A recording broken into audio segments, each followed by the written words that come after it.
Muy buenas noches, bienvenidos a Odisea en la 10ª temporada. Vamos a mostrar la tapa de un libro que tiene algunos años, se llama 30 días del poder, a ver si lo podemos tener acá, ahí lo tienen ustedes en la pantalla, con la imagen de Adolf Hitler. Henry Hashby Turner es el autor. ¿Qué quiere decir a 30 días del poder? Este libro narra los 30 días anteriores, de enero del 33, los 30 días que precedieron a la llegada de Hitler a la Cancillería de Alemania. Y se pregunta, ¿cómo es que pudo llegar? Esa es la pregunta del libro. Es un libro novedoso porque estudia todo ese proceso como si fuera en una telenovela diaria llena de tensión, a partir de documentación que en aquel momento, hasta la aparición de este libro, no se conocía, que era la documentación que tenían sobre todo el proceso del nazismo en los archivos de la Unión Soviética. Después de la caída de la Unión Soviética, todo eso se exhuma, se pone a consideración del mundo y de los académicos. Y la pregunta que se hace Turner, ¿cómo es que pudo llegar?, es muy razonable porque parecía que no llegaba. Si uno mira el proceso de la política alemana anterior a la llegada de Hitler al poder, todo le jugaba en contra. Pero Turner da una respuesta que da para muchos estudios después de este libro. Llega Hitler al poder porque es el producto de una enorme incomunicación que afectaba a la élite alemana. Nadie hablaba con nadie, no había puentes. Y eso llevaba a que cada uno, cada actor, cada partido, cada fuerza que intervenía en el proceso, tenía una hipótesis equivocada sobre lo que iba a hacer el otro. Y eso generó un clima de caos que benefició la llegada de lo peor. ¿Por qué me interesa empezar con este concepto? Que tiene que ver con el valor del diálogo, de la comunicación, de enterarse en qué anda el otro, aunque piense distinto de mí. Por varias razones. Primero, porque como vamos a ver ahora, esto que está pasando en Ucrania está en gran medida basado en un problema de incomunicación, de desconocimiento de actores que por la responsabilidad que tienen en el mapa global deberían saber en qué está el otro. En segundo lugar, porque en la Argentina estamos en un proceso también de cambio, donde lo más interesante también es la incomunicación y la ignorancia de unos actores respecto de lo que está haciendo el otro, a tal punto que medio frente de todos dice enterarse ahora de lo que hacía el otro medio frente de todos negociando con el fondo, 2 años después, y dicen no me gusta. Y la tercera razón es porque después de que hable yo ahora, vamos a tener la oportunidad de escuchar a alguien que ha aparecido poquísimo en la televisión, probablemente esta sea la segunda vez, pero que es una figura central en la democracia argentina desde su refundación y antes, que es Enrique Nosiglia. Y el papel de Nosiglia en la política argentina ha sido precisamente el de ser un hombre de conectar zonas desconectadas, un hombre de diálogo. Le quiero preguntar a Nosiglia cómo se siente él en una política tan fisurada, tan fragmentada, con tanta incomunicación y polarización, confrontación. Estamos en un momento rarísimo, porque pareciera que todo está cambiando en el mundo y al mismo tiempo miramos hacia adentro y pareciera que, no todo, pero muchas cosas muy importantes están cambiando en la Argentina. A eso me voy a referir ahora, a estos dos niveles de cambio que en nosotros convergen en una percepción de que todo está mutando. Hay un cambio a nivel internacional de gran magnitud. Pensamos que después de la pandemia se reponía un orden.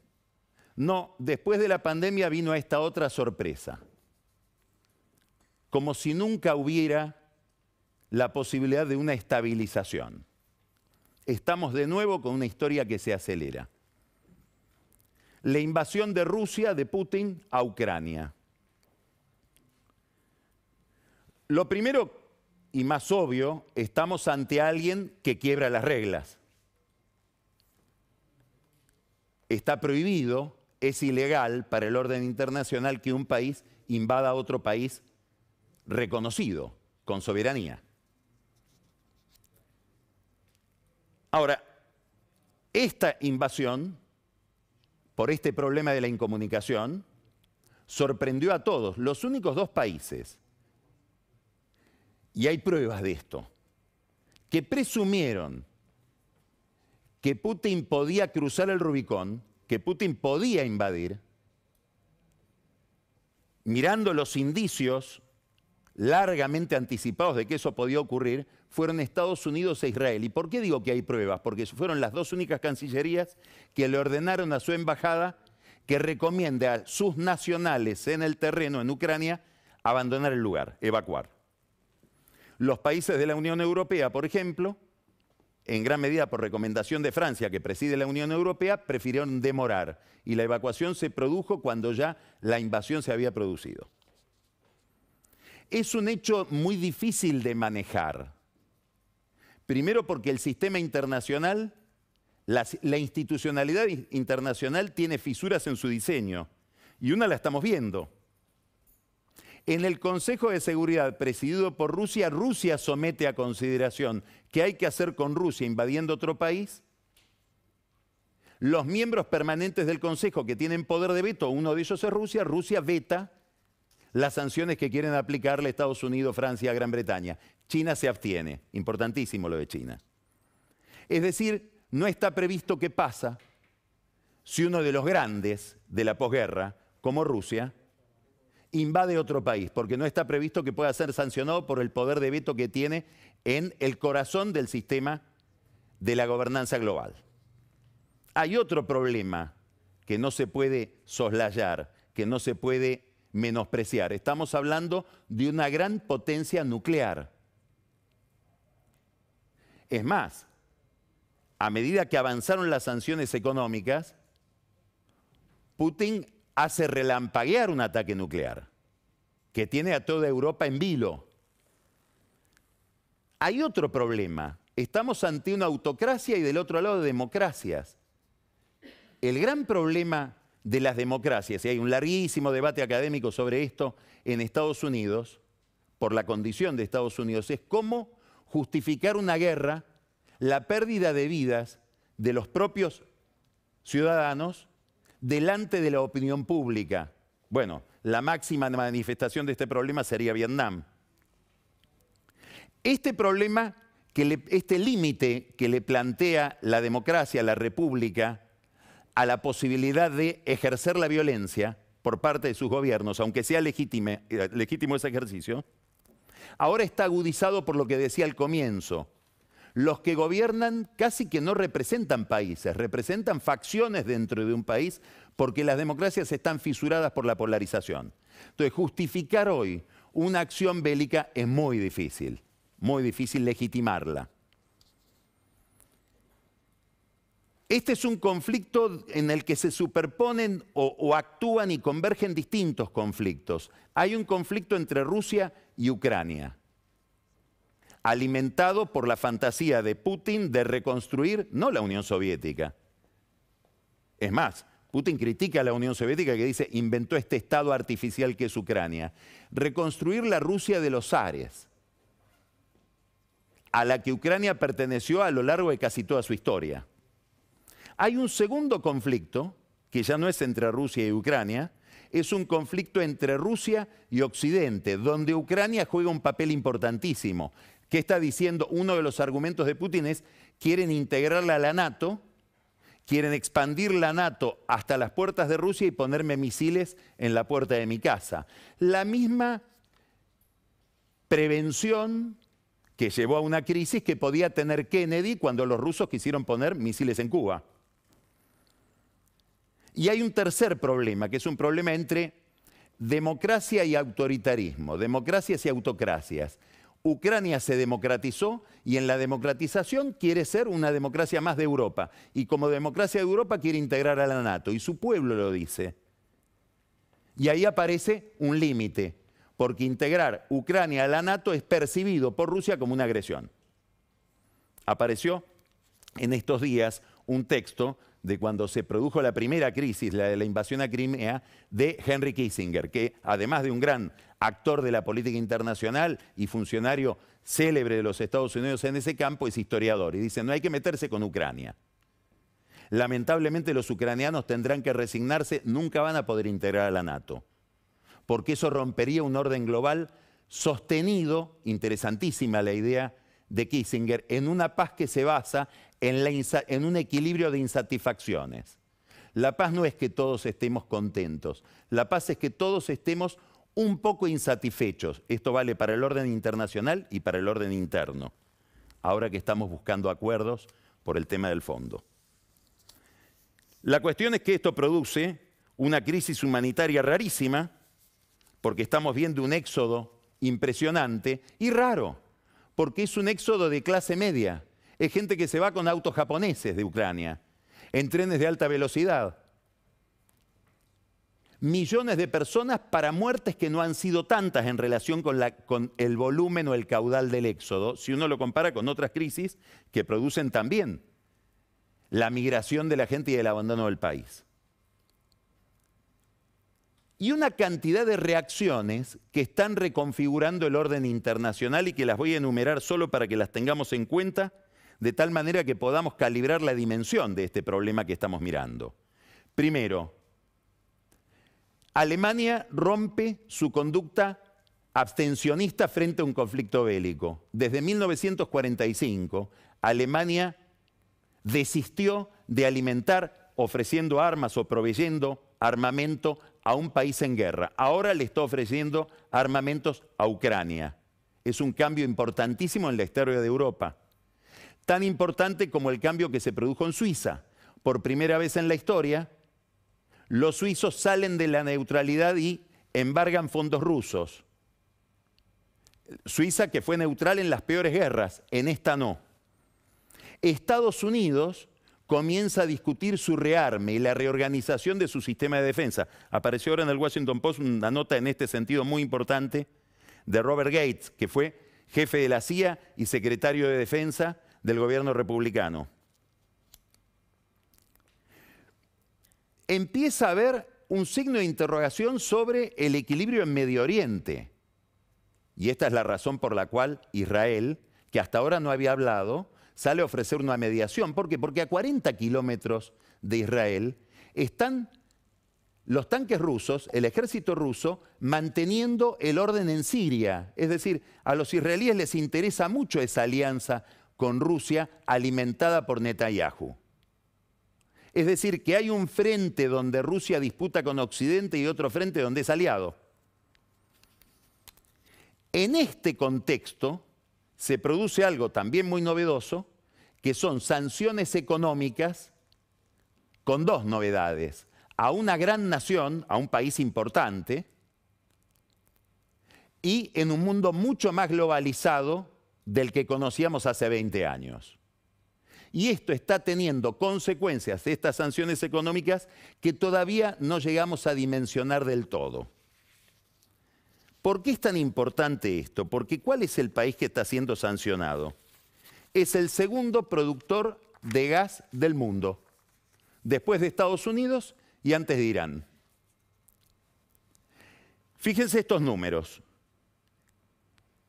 Rusia exporta el 43% del gas que se consume a nivel mundial y el 73% del gas que se destina a Europa. El 73% de ese 43% va a Europa. Rusia es productor del 17% del petróleo que consume China y el 16,8% del gas que consume China. Bueno, esto explica la conducta china, como vamos a ver ahora. Quiere decir que la sanción a Rusia, la decisión de Europa de cortar la construcción de un gasoducto, sobre todo de Alemania, las restricciones a su comercio y la misma política de Rusia de restringir las remesas de gas, están produciendo un problema a escala global. ¿Cuál es ese problema? Que se ha desatado en los últimos días una subasta del gas disponible en el mundo con dos compradores, China y Europa. Y esto hizo que el precio del gas, que estaba sobre todo el gas licuado, el gas que se puede trasladar en barcos, el gas que se convierte en un commodity, que no depende de un gasoducto. Ese gas que valía $8 el millón de BTU, hoy vale $55 el millón de BTU. Quiere decir que estamos ante una crisis de similares dimensiones a la del petróleo de 1973, que produjo una reconfiguración general en el mundo. Los europeos se están preocupando por cómo van a producir energía eléctrica y cómo se van a calentar. A tal punto se preocupan que una empresa como Shell, más occidental imposible, que fue de las primeras en retirarse de Ucrania cuando sucedió la invasión, ahora dice: yo estoy comprándole petróleo a Rusia. Y lo que gane con ese petróleo está bien, lo voy a donar a los ucranianos, pero no voy a dejar de refinar petróleo porque vamos a entrar en una crisis irresponsable. Es decir, que hay sanciones que vienen como de rebote. Europa, Estados Unidos sanciona a Rusia y se autosanciona al sancionarla por las consecuencias de este entramado económico. Esto lleva a tal punto que los verdes, que constituyen una de las ideologías más motivadoras, más movilizantes del mundo y de Europa sobre todo hoy, y ni que hablar de Estados Unidos con el gobierno de Biden, que se propone como un gobierno energético de cambio de régimen, están revisando sus conceptos y ahora algunos quieren volver al carbón. ¿Y cuál es el problema? Que las minas de carbón, muchas de ellas cerraron y no hay combustibles alternativos disponibles. Hoy sube todo, sube el gas, sube el petróleo, sube el fuel oil, sube el carbón, cualquier forma de generación de energía sube su precio por la escasez. En este contexto cambia el papel de China. ¿Por qué? Porque el gobierno chino, que no se pronunció sancionando a Rusia en el Consejo de Seguridad, acaba de protestar contra las sanciones económicas ejercidas por Occidente sobre Rusia. Dice: esto es una irresponsabilidad. Esto nos va a llevar a todos, pero sobre todo a China, a un problema enorme por la suba de los precios. Y además, porque Rusia le puede dar mucho más del que le da a China, mucho más gas del que le da, si tuviera el gasoducto que están construyendo terminado. Pero ese gasoducto va a tardar, es un gasoducto de 3.500 kilómetros, que va a tardar aproximadamente 4 años en terminar de construirse. Por eso muchos analistas del mercado energético internacional que están estudiando todas estas novedades dicen: esta crisis de precios va a durar mucho tiempo hasta que haya una disponibilidad no solo de producto, de infraestructura para ofrecerle gas al mundo. ¿Qué hace entonces China? Se garantiza su provisión de gas. Hay que mirar un detalle: 3 semanas antes de la invasión de Putin a Rusia hubo un acuerdo entre Putin y Xi Jinping que fue comunicado como el encuentro idílico de 2 líderes aliados. En el centro de ese acuerdo evidentemente está la provisión de energía a China. Y esto es importante porque quiere decir que no solamente China se asegura un proveedor, sino que Rusia se asegura un comprador, que le dé las divisas suficientes y que posiblemente le pueda tender otros puentes, como por ejemplo integrarlo en algún sistema de pagos, porque Rusia fue excluida del sistema de pagos occidental. Quiere decir que el papel de China empieza a ser muy relevante, porque se convierte un poco en el administrador de la agresividad rusa. Es el que le puede decir: no te compro más o no te integro. Esto es lo que está mirando una Cancillería que está adquiriendo un nivel de hiperactividad llamativo, que es la de Japón. ¿Por qué? Y porque está en Oriente, tanto Japón como Australia, frente a 2 estados, si no enemigos, agresivos, que están cambiando el orden allá, en Asia. Es una parte de la guerra que tenemos que mirar, una parte de la guerra tan importante como la parte de la guerra que jugaron estos países durante la Segunda Guerra Mundial. ¿Qué consecuencias generales está trayendo esto? Bueno, seguramente va a haber más inflación en el mundo. Estados Unidos estaba inquieto, los americanos estaban inquietos porque había un fenómeno desconocido, 7% de inflación en 2021. Para este año se calcula que van a tener más de 10%. Eso es la locura para Estados Unidos.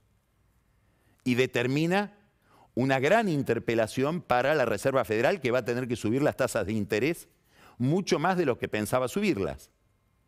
quiere decir que hay un efecto inflacionario y al mismo tiempo recesivo. Hay un problema que afecta a países como la Argentina porque además de productor de gas, o porque es un gran productor de gas, Rusia es un gran productor de fertilizantes. Y a la Argentina le afecta enormemente este problema. De dos maneras. Le presenta una gran oportunidad. ¿Por qué? Y porque queda fuera de juego un gran productor de gas y la Argentina tiene grandes reservas de gas.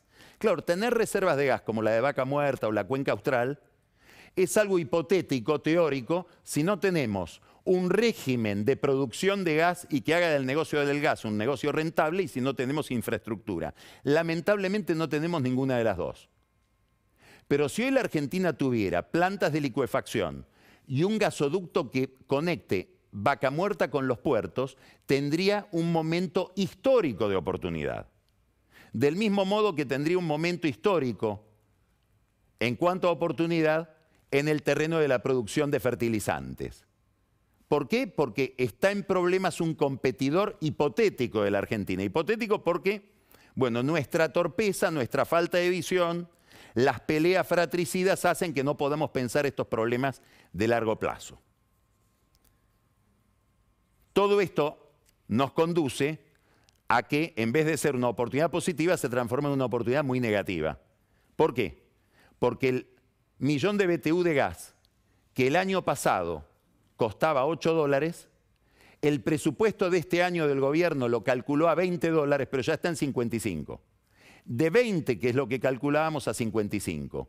Para que usted se dé una idea, cada $10 que aumenta el gas, el gobierno tiene que hacer un esfuerzo. El Tesoro, con el subsidio, y el Banco Central, con las divisas para comprar el gas, de $1.600 millones. 1.600 millones de dólares adicionales por cada $10 que sube el millón de BTU. Y ha subido $35.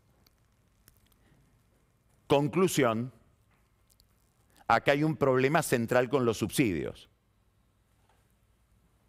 Y como los subsidios son el problema, junto con las jubilaciones, central de la fiscalidad argentina, el que acaba de destruir el acuerdo con el fondo es Vladimir Putin. Ni Cristina, ni Alberto, ni la oposición. Todo lo que se está discutiendo en el Congreso respecto de este acuerdo es todo escrito sobre el agua. Obviamente que hay que aprobarlo para evitar un problema de default. Pero los números sobre los cuales se construye toda la arquitectura fiscal que le presenta Guzmán al fondo han quedado atrasados siglos en una semana. Esto nos lleva al cambio que estamos viviendo a nivel local. ¿Qué es lo más importante de este cambio? Algo incómodo para el gobierno, que no sabe cómo decirlo, no sabe cómo presentarlo, busca la vuelta, la culpa es de Macri, estamos haciendo algo, lo peor que puede decir un político, lo último que debe decir un político, estoy haciendo algo que no es bueno, que es lo que dice Alberto Fernández, lo hago porque estoy obligado, pero esto no hace bien. ¿Cuál es el problema? El problema es un populismo que se quedó sin dólares, que se quedó sin plata y que tiene que arriar muchas banderas, por necesidad, por urgencia, porque no vieron bien el diagnóstico de qué país heredaban o en qué país estamos desde hace ya muchos años, porque esto no es un problema del gobierno anterior.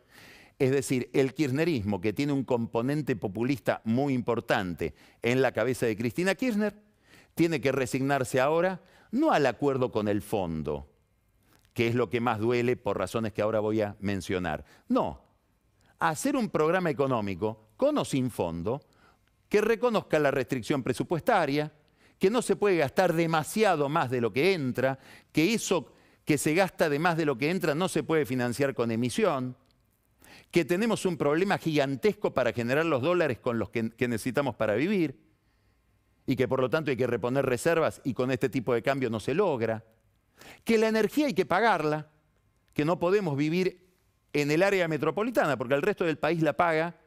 En el área donde Cristina consigue los votos, ahí la energía se le regala a los ricos. Es decir, una cantidad de principios, que el ahorro debe ser remunerado, que el banco no me puede remunerar mis ahorros menos que la inflación. Es decir, que hay que subir la tasa de interés. Todo esto es una colección de políticas, de principios, de criterios que van o le pegan al corazón de la ideología económica o de la visión del mundo que tiene el kirchnerismo y que ha predicado durante mucho tiempo. En el fondo, la necesidad de hacer este programa, con o sin Fondo Monetario Internacional, termina siendo un homenaje a las ideas de la oposición. Para decirlo más crudamente o más agresivamente, en el caso del kirchnerismo, un homenaje a Macri. Esto es lo que produce una gran fisura interna que lleva a cosas que hemos naturalizado en la política, pero que son rarísimas. En cualquier manual de arte político es rarísimo que un líder de una coalición, que es el hijo de la que armó la coalición y que preside el bloque de diputados de esa coalición en el Congreso Nacional, renuncie porque abiertamente dice: no estoy dispuesto a defender algo que se viene negociando desde hace 2 años. No es que no estoy dispuesto a defender algo de lo que me enteré ahora. Otra rareza, el gobierno está haciendo un esfuerzo por este problema que tiene de fisura interna, porque el Frente de Todos ya no es de todos, no sé de cuál de las dos partes es, pero no es de todos. El ministro del Interior es el responsable político del gobierno. Hoy vamos a hablar con alguien que fue un gran ministro del Interior de Alfonsín. Es el responsable de conseguir los acuerdos suficientes como para tener los votos en el Congreso. Está en España, Guado de Pedro. Fue a España a una reunión de telecomunicaciones y telefonía móvil. Se entiende porque es director de Telecom del Grupo Clarín. Es decir, no fue como ministro del Interior seguramente, sino ejerciendo esas funciones. Y en Madrid tuvo infinidad de reuniones. Se entrevistó con Almodóvar, se entrevistó con el ministro del Interior, se entrevistó con familias víctimas del franquismo, se entrevistó con argentinos que hacen política allá en la izquierda, por ejemplo, con el que fue vicealcalde de Barcelona, Gerardo Pisanello, y también tuvo reuniones con una fracción, para presentarlo sencillamente, de Podemos. Y dio una entrevista muy importante, por un concepto central, al diario El País. Al diario El País, donde lo entrevistó alguien que conoce muy bien la Argentina, Carlos Cue, porque fue corresponsal en la Argentina, le dijo: la oposición no nos puede llevar a un nuevo 2001 negándose a aprobar el acuerdo en el Congreso. La oposición no nos puede llevar a un nuevo 2001 negándose a aprobar el acuerdo en el Congreso. Debo deducir que para el ministro del Interior de este gobierno, militante relevante de la Cámpora, Cristina nos lleva a un nuevo 2001 o Máximo Kirchner nos lleva a un nuevo 2001 si se niegan a votar este acuerdo en el Congreso, o solo son dañinos los no votos de Juntos por el Cambio y solo esos son capaces de llevarnos a un 2001. Las abstenciones o votos contrarios del propio oficialismo no nos llevan al mismo desenlace. Es un mensaje que yo no sé si lo pensó bien, porque si lo pensó bien le está hablando a Cristina, no a la oposición. Puede ser que no lo haya pensado bien, porque en una de las reuniones que tuvo en Madrid, De Pedro dijo, no lo entendieron bien, porque habló de cosas demasiado específicas locales, que este es un gobierno de randacistas sin randazo. Uno de los madrileños que escuchaba dijo: ¿Randazo? ¿Quién es Randazo? ¿De qué habla cuando habla de randacistas sin randazo? Del grupo que en el año 2017, cuando, para la visión de Cristina, ella estaba sometida al rigor persecutorio del lawfare, armó una opción electoral para que ella perdiera en la provincia de Buenos Aires y no alcanzara los fueros. Esa fisura trabaja todavía hoy dentro del gobierno. ¿Y a quién se refirió con nombre y apellido cuando dijo que el gobierno de Alberto Fernández, que era el jefe de campaña de Randazzo en aquel momento, cuando dijo esto es randacismo sin Randazzo, Guado de Pedro se refirió a sus dos colegas de gabinete, Catopodis y Zabaleta, Gabriel Catopodis y Juan Zabaleta. Y del panorama oficial solo rescató a una figura, Sergio Massa. ¿Por qué? ¿Qué dijo de Massa? Está ayudando, dijo algo casi cómico, a reconstruir la burguesía nacional.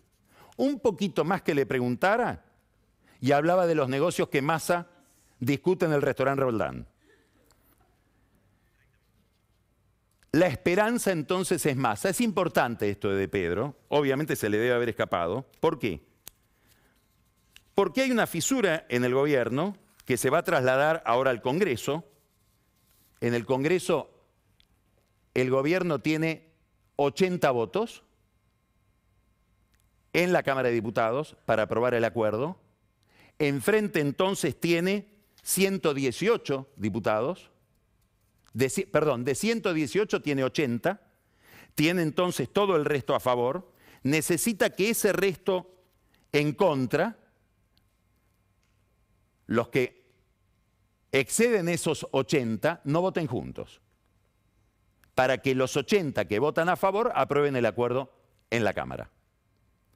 Por lo tanto, la tarea del gobierno hoy es lograr que no se junten, difícil que se junten, porque no creo que la Cámpora quiera votar con Macri, Juntos por el Cambio con la Cámpora, y que dentro de Juntos por el Cambio haya distintas opciones. Dentro de Juntos por el Cambio piden algo que es, mandame el pedido de autorización del endeudamiento, pero no me mandes el programa detallado, porque ahí voy a quedar pegado con ajustes que no, y con un éxito o fracaso con el que no quiero pegar. Digamos, el programa por el cual cumplís con el fondo es responsabilidad del Ejecutivo. Yo como Congreso, como dice la Constitución, solo te apruebo el endeudamiento. Guzmán se resiste. Y en esa resistencia lo complica Massa. Hoy la relación esta noche entre Guzmán y Massa no puede ser peor. ¿Por qué? Porque Guzmán dice, no, al fondo me piden que aprueben todo. Y en el gobierno dicen, no, en realidad Guzmán es el que quiere que le aprueben todo para que le aprueben su programa, pensando en el premio Nobel. En Juntos por el Cambio hay una dispersión y hay un dilema. Obviamente no pueden mandar al país. ¿Quién vería a Macri mandando al país al default? O diciendo no hay que normalizar la economía. No sería Macri. Pero le cuesta muchísimo al mismo tiempo adherir a un gobierno que lo insulta. Hay amigos de Macri que piensan distinto. No es porque lo insultan. Hay amigos de Macri que dicen a nosotros nos convendría, como macrismo, que se produzca una crisis. Porque sería la forma de volver, pero sobre todo sería la forma de gobernar. Solo es gobernable este país y se pueden hacer las reformas que se pueden hacer después de una gran crisis. Eso anida en el pensamiento del núcleo duro que rodea a Macri. La posición de Macri no termina triunfando en Juntos por el Cambio y se han alineado en la abstención. La abstención no es nada, le hace bien al gobierno en diputados, al gobierno le conviene que haga abstención, que voten contra la Cámpora y ellos votar a favor y así sacan el acuerdo. El problema es en el Senado. Porque en el Senado, según el reglamento del Senado, abstención es ausencia. Por lo tanto, para que haya quórum, Fernández tiene que conseguir que los senadores que responden a Cristina se sienten en las bancas y eventualmente que voten a favor. Hoy está pasando algo que es tan raro como un ministro del Interior viajando por Europa mientras se cocina su gobierno en el Congreso. El presidente y la vicepresidenta juntando votos uno por un lado y el otro por el otro en un bloque de senadores dividido. Entonces esto abre una perspectiva de más largo plazo sobre la cual le quiero preguntar a Nosiglia. ¿Es posible que un gobierno con esta crisis ancle después en una candidatura electoral o estamos ante dos proyectos electorales distintos? Uno de Alberto y el otro de quién? ¿De Scioli, que se está postulando y hablando con empresarios para conseguir fondos ya desde ahora? ¿De Perotti, que tiene una alianza con Cristina y podría ser un moderado que reemplace en la moderación a Alberto? Obviamente Massa se postula para esto, o no alcanza con todo esto y empieza a emerger en la cabeza de alguien la candidatura de Cristina para enfrentar a Alberto en unas primarias o sin primarias en el año 2023. Vamos a empezar Odisea, vamos a hablar ahora con Enrique Nosiglia.